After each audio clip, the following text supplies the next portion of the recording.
A Libyan man who lost his whole family in a NATO air raid is planning to take his fight for justice to the European Court of Human Rights. He says the alliance dropped 2 bombs on his house during its military intervention in the country in 2011.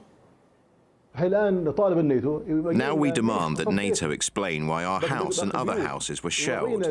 Are they military targets? I don't understand why NATO targeted our house. Sadly, my dear wife died, as well as my cousins, my innocent children and our neighbours. Our friends were there with us.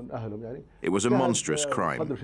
NATO has the latest equipment and technology which allows them to accurately determine the target. NATO aircraft struck specifically at night, when people were in their homes.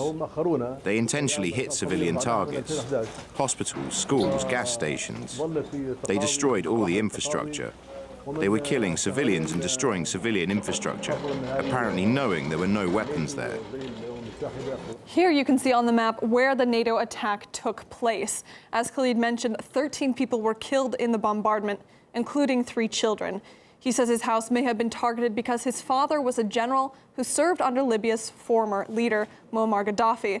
But Khalid says it was just a family home and not a legitimate target. He began his battle for justice back in 2012, but has faced an uphill struggle to actually get his case heard in court.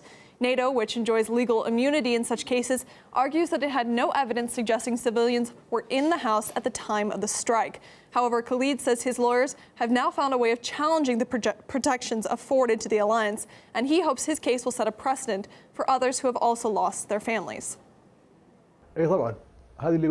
We gathered our families in different parts of Libya.